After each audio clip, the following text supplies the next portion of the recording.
ಎಲ್ಲರಿಗೂ ಶರಣು ಶರಣಾರ್ಥಿಗಳು. ಬಸವ ಸಮಿತಿಯ ಶರಣ ದರ್ಶನ ವಿಶೇಷ ಸರಣಿಯ ಈ ಸಂಚಿಕೆಯಲ್ಲಿ ಮಹಾನ್ ಶರಣ ಅಮುಗಿ ದೇವಯ್ಯನವರ ಜೀವನ ಸಾಧನೆ ಹಾಗೂ ವಚನ ಸಾಹಿತ್ಯದ ಸಾರವನ್ನು ಅರಿಯೋಣ. ತಮ್ಮೆಲ್ಲರಿಗೂ ಆದರದ ಸ್ವಾಗತ. 12ನೆಯ ಶತಮಾನದ ಶರಣ ಪರಂಪರೆಯಲ್ಲಿ ನೇಯ್ಗೆ ಕಾಯಕದ ಅಮುಗಿ ದೇವಯ್ಯನವರು ಅಖಂಡ ಕಾಯಕನಿಷ್ಠೆ ಹಾಗೂ ಅಚಲ ಲಿಂಗನಿಷ್ಠೆಯ ಸಾಕಾರ ಮೂರ್ತಿಯಾಗಿದ್ದರು. ಶರಣೆ ರಾಯಮ್ಮನವರು ಅವರ ಧರ್ಮಪತ್ನಿಯಾಗಿದ್ದು, ಸಾಹಿತ್ಯ ವಲಯನಲ್ಲಿ ವರದಾನಿ ಮತ್ತು ರುದ್ರಾಣಿ ಎಂಬ ಅಭಿಧಾನಗಳಿಂದ ಭಕ್ತಿಯಿಂದ ಸ್ಮರಿಸಲ್ಪಟ್ಟಿದ್ದಾರೆ. ಅಮುಗಿ ದೇವಯ್ಯನವರ ಸಮಗ್ರ ಜೀವನವನ್ನು ಮುಖ್ಯವಾಗಿ 3 ಘಟ್ಟಗಳಲ್ಲಿ ನಾವು ಕಾಣಬಹುದು. ಅವರ ಜೀವನದ ಮೊದಲ ಘಟ್ಟವು ಸೊನ್ನಲಿಗೆಯಲ್ಲಿ ಕಳೆಯುತ್ತದೆ. ಶೂನ್ಯ ಸಂಪಾದನೆ ಸೇರಿದಂತೆ ಶಂಕರದೇವ, ಸಿದ್ಧನಂಜೇಶ ಮತ್ತು ಶಿವಲಿಂಗ ಕವಿಯಂತಹ ಕಾವ್ಯಕಾರರು ಶರಣ ಅಮುಗಿ ದೇವಯ್ಯನವರ ಅಚಲಲಿಂಗನಿಷ್ಠೆಯ ರೋಮಾಂಚಕಾರಿ ಘಟನೆಯನ್ನು ಅತ್ಯಂತ ಭಕ್ತಿಭಾವದಿಂದ ವರ್ಣಿಸಿದ್ದಾರೆ. ಒಮ್ಮೆ ಮಹಾನ್ ಕರ್ಮಯೋಗಿ ಶ್ರೀ ಸಿದ್ಧರಾಮರು ಸೊನ್ನಲಿಗೆಯಲ್ಲಿ ಒಂದು ಭವ್ಯ ಸಮಾರಂಭವನ್ನು ಏರ್ಪಡಿಸಿದರು. ಆ ಸಮಾರಂಭಕ್ಕಾಗಿ ಊರಿನ ಎಲ್ಲರಿಗೂ ದವಸ ಧಾನ್ಯಗಳನ್ನು ಕುಟ್ಟುವ ಕೊಟ್ಟಣದ ಕಾಯಕವನ್ನು ಹಂಚಲಾಯಿತು. ಅದು ಅಮುಗಿ ದೇವಯ್ಯನವರ ಮನೆಗೂ ಬಂತು. ಆದರೆ ಅಖಂಡಲಿಂಗನಿಷ್ಠರಾಗಿದ್ದ ಅಮುಗಿ ದೇವಯ್ಯನವರು ಲೌಕಿಕರ ಹಾಗೂ ಭವಿಗಳ ಸೇವೆಯನ್ನು ಮಾಡುವುದಿಲ್ಲ ಎಂದು ಆ ಕಾಯಕವನ್ನು ವಿನಮ್ರವಾಗಿ ನಿರಾಕರಿಸಿದ್ದಲ್ಲದೆ ತಮಗೆ ನೀಡಿದ್ದ ಧಾನ್ಯವನ್ನು ನೇರವಾಗಿ ತಿಪ್ಪೆಗೆ ಚೆಲ್ಲಿದರು. ಇದನ್ನು ಕೇಳಿ ಸಿದ್ಧರಾಮರ ಕೋಪ ಕಟ್ಟೆಯೊಡೆಯಿತು. ರೊಚ್ಚಿಗೆದ್ದ ಅವರು ತಮ್ಮ ನೊಸಲ ಕಣ್ಣು ತೆರೆದು ಅಗ್ನಿಯ ಪ್ರವಾಹವನ್ನೇ ಅಮುಗಿ ದೇವಯ್ಯನವರ ಮೇಲೆ ಹರಿಸಿದರು. ಆದರೆ ಅಮುಗಿ ದೇವಯ್ಯನವರು ಕಿಂಚಿತ್ತೂ ವಿಚಲಿತರಾಗಲಿಲ್ಲ. ಬದಲಾಗಿ ಅತ್ಯಂತ ಶಾಂತಚಿತ್ತರಾಗಿ ತಮ್ಮ ಕೈಯಲ್ಲಿದ್ದ ನೀರಿನ ಹನಿಯಿಂದಲೇ ಆ ಭಯಂಕರ ಬೆಂಕಿಯನ್ನು ಲೀಲಾಜಾಲವಾಗಿ ನಂದಿಸಿದರು. ಆದರೂ ತಮ್ಮ ಹಠ ಬಿಡದ ಸಿದ್ಧರಾಮರು ಅಮುಗಿ ದೇವಯ್ಯನವರಿಗೆ ಊರು ಬಿಟ್ಟು ಹೋಗುವಂತೆ ಆಜ್ಞಾಪಿಸಿದರು. ಆಜ್ಞೆಯನ್ನು ಒಪ್ಪಿ ಸೊನ್ನಲಿಗೆಯನ್ನು ಬಿಡಲು ನಿಶ್ಚಯಿಸಿದ ಅಮುಗಿ ದೇವಯ್ಯನವರು ತಮ್ಮ ಮನೆಯಲ್ಲಿದ್ದ ವಸ್ತುಗಳನ್ನು ಒಟ್ಟುಗೂಡಿಸಿ 3 ಮೂಟೆಗಳನ್ನಾಗಿ ಕಟ್ಟಿದರು. ತಾವೊಂದು ಹೊರೆಯನ್ನು ಹೊತ್ತು ತಮ್ಮ ಧರ್ಮಪತ್ನಿಗೊಂದು ಹೊರೆಯನ್ನು ಹೊರಿಸಿದರು. ಇನ್ನುಳಿದ ಆ 3ನೆಯ ಹೊರೆಯನ್ನು ಯಾವ ಅಳುಕೂ ಇಲ್ಲದೆ ಅಚ್ಚರಿಯೆನ್ನುವಂತೆ ಸಾಕ್ಷಾತ್ ಕಪಿಲಸಿದ್ಧ ಮಲ್ಲಿಕಾರ್ಜುನನಲ್ಲಿಯೇ ಅದನ್ನು ಹೊತ್ತು ತರುವಂತೆ ಪ್ರಾರ್ಥಿಸಿದರು. ಇದು ಶರಣರು ಮತ್ತು ದೇವರ ನಡುವಿನ ಅವಿನಾಭಾವ ಸಂಬಂಧ.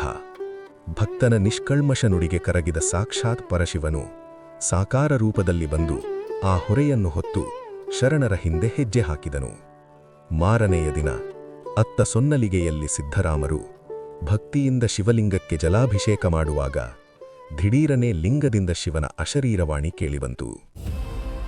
ನಿಲ್ಲಿಸು ಸಿದ್ಧರಾಮ, ಶ್ರೇಷ್ಠ ಶಿವಶರಣನ ಭಾರವನ್ನು ಹೊತ್ತು ನನ್ನ ತಲೆ ವಿಪರೀತವಾಗಿ ನೋಯುತ್ತಿದೆ, ನನ್ನನ್ನು ಮುಟ್ಟಬೇಡ ಎಂದು ಪರಶಿವನು ನುಡಿವನು. ಆ ದೈವವಾಣಿ ಕೇಳಿ ಸಿದ್ಧರಾಮರು ಬೆಚ್ಚಿಬಿದ್ದರು. ಅಮುಗಿ ದೇವಯ್ಯನವರ ನಿಷ್ಕಳ್ಮಶ ಭಕ್ತಿಯ ಅರಿವು ಅವರಿಗಾಯಿತು. ಆಡಂಬರವಿಲ್ಲದ ಕಾಯಕನಿಷ್ಠೆಯ ಮುಂದೆ ಎಂತಹ ಮಹಾಯೋಗಿಯಾದರೂ ತಲೆಬಾಗಲೇಬೇಕು ಎಂಬ ಸತ್ಯ ಸಿದ್ಧರಾಮರಿಗೆ ಅಂದು ಮನವರಿಕೆಯಾಯಿತು. ತಕ್ಷಣವೇ ಪಶ್ಚಾತ್ತಾಪದಿಂದ ಓಡಿಬಂದು ದೇವಯ್ಯನವರ ಕ್ಷಮೆ ಯಾಚಿಸಿದರು. ಸೊನ್ನಲಿಗೆಯಿಂದ ಹೊರಟ ಅಮುಗಿ ದೇವಯ್ಯನವರು ಪತ್ನಿಯೊಡನೆ ಗುರು ಬಸವಣ್ಣನವರ ಕಲ್ಯಾಣವನ್ನು ತಲುಪಿದರು. ಇದು ಅವರ ಜೀವನದ 2ನೇ ಘಟ್ಟ. ತಮ್ಮ ಮೂಲ ನೇಯ್ಗೆಯ ಕಾಯಕವನ್ನು ಮುಂದುವರೆಸುತ್ತಲೇ ಅನುಭವ ಮಂಟಪದ ಅನುಭವ ಗೋಷ್ಠಿಗಳಲ್ಲಿ ಬೆರೆತು ಗುರು ಬಸವಣ್ಣನವರ ಮಹಾಮಣಿಹದಲ್ಲಿ ಪಾಲ್ಗೊಂಡರು. ಇದು ಅವರ ಜೀವನದ 3ನೆಯ ಘಟ್ಟ. ಕಲ್ಯಾಣ ಕ್ರಾಂತಿಯ ನಂತರ ಶರಣರೆಲ್ಲರೂ ಚದುರಿದಾಗ ಕಲ್ಯಾಣವನ್ನು ತೊರೆದು ಹೊರಟ ಅಮುಗಿ ದೇವಯ್ಯನವರು ಬಂದು ನೆಲೆಸಿದ್ದು ಪಂಢರಾಪುರದ ಸಮೀಪದಲ್ಲಿರುವ ಪುಳಜೆ, ಅಂದರೆ ಇಂದಿನ ಹೂಳಜೆ ಎಂಬ ಗ್ರಾಮದಲ್ಲಿ. ಆ ಊರಿನ ಸಿದ್ಧ ಸೋಮನಾಥನ ಸನ್ನಿಧಿಯೇ ಅವರ ಪಾಲಿಗೆ ಹೊಸ ಬೀಡಾಯಿತು. ಅದೇ ಹೂಳಜೆಯಲ್ಲಿ ಶಿವಕೂಟವನ್ನು ಸ್ಥಾಪಿಸಿದ ಅವರು ನಿರಂತರವಾಗಿ ಅನುಭಾವಗೋಷ್ಠಿಗಳನ್ನು ನಡೆಸುತ್ತಾ ಸುಮಾರು 30ರಿಂದ 35 ವರ್ಷಗಳ ಸುದೀರ್ಘಕಾಲ ಜನಸಾಮಾನ್ಯರಲ್ಲಿ ಜಾಗೃತಿಯನ್ನು ಮೂಡಿಸಿದರು.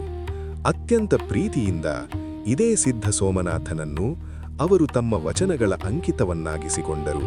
ವಿಶೇಷವಾಗಿ ಸುತ್ತಮುತ್ತಲಿನ ಕುರುಬ ಅಥವಾ ಹಾಲುಮತಡ ಬಂಧುಗಳ ಮೇಲೆ ಅಮುಗಿದೇವಯ್ಯನವರು ಬೀರಿದ ಪ್ರಭಾವ ಎಷ್ಟಿತ್ತೆಂದರೆ ಜನತೆಯವರನ್ನು ಅತೀವ ಭಕ್ತಿಯಿಂದ ಅಮಾಕ ಸಿದ್ಧ ಎಂದೇ ಆರಾಧಿಸತೊಡಗಿದರು.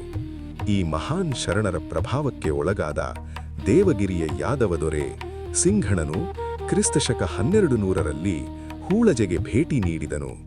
ಅಮುಗಿದೇವಯ್ಯನವರ ದರ್ಶನ ಪಡೆದು ಪುನೀತನಾದ ರಾಜ ಸಿದ್ಧ ಸೋಮನಾಥನ ಸೇವೆಗಾಗಿ ಇಚ್ಛೆ ಎಂಬ ಗ್ರಾಮವನ್ನೇ ದಾನವಾಗಿ ನೀಡಿದನು. ಹೂಳಜೆಯಲ್ಲಿ ಇಂದಿಗೂ ಉಪಲಬ್ಧವಿರುವ ಐತಿಹಾಸಿಕ ಶಿಲಾಶಾಸನವೇ ಈ ಇತಿಹಾಸಕ್ಕೆ ಸಾಕ್ಷಿ. ಆ ಶಾಸನದಲ್ಲಿ ಅಮುಗಿದೇವಯ್ಯನವರನ್ನು ಸಿದ್ಧ ಕುಲಾರ್ಣವ ಪ್ರವರ್ಧನ ಸುಧಾಕರ ಎಂದು ಅತ್ಯಂತ ಗೌರವದಿಂದ ವರ್ಣಿಸಲಾಗಿದೆ. ಒಂದೊಮ್ಮೆ ಊರು ಬಿಟ್ಟು ಕೇವಲ ಕಾಯಕದ ವಸ್ತುಗಳನ್ನು ಹೊತ್ತು ಹೊರಬಂದಿದ್ದ ಈ ಶರಣರು ತಮ್ಮ ಅಪ್ಪಟ ಭಕ್ತಿಯಿಂದ ರಾಜಪೂಜಿತರಾದರು. ದೀರ್ಘಕಾಲ ಜನಸೇವೆಗೈದ ಅವರು ಕೊನೆಗೆ ಅದೇ ಹೂಳಜೆಯಲ್ಲಿ ಲಿಂಗೈಕ್ಯರಾದರು. ಈ ಸಂಚಿಕೆಯ ಮಾಹಿತಿಗಾಗಿ ನಾವು ಬಸವ ಸಮಿತಿಯು ಪ್ರಕಟಿಸಿರುವ ಹಾಗೂ ಡಾಕ್ಟರ್ ಎಚ್ ತಿಪ್ಪೇರುದ್ರಸ್ವಾಮಿಯವರು ರಚಿಸಿರುವ ಬಸವೇಶ್ವರರ ಸಮಕಾಲೀನರು ಎಂಬ ಪುಸ್ತಕವನ್ನು ಆಧಾರವಾಗಿ ಇಟ್ಟುಕೊಂಡಿದ್ದೇವೆ. ಮತ್ತೊಬ್ಬ ಮಹಾನ್ ಶರಣರ ಜೀವನ ದರ್ಶನದೊಂದಿಗೆ ಮತ್ತೆ ಭೇಟಿಯಾಗೋಣ. ಅಲ್ಲಿಯವರೆಗೆ ತಮ್ಮೆಲ್ಲರಿಗೂ ಶರಣು ಶರಣಾರ್ಥಿಗಳು.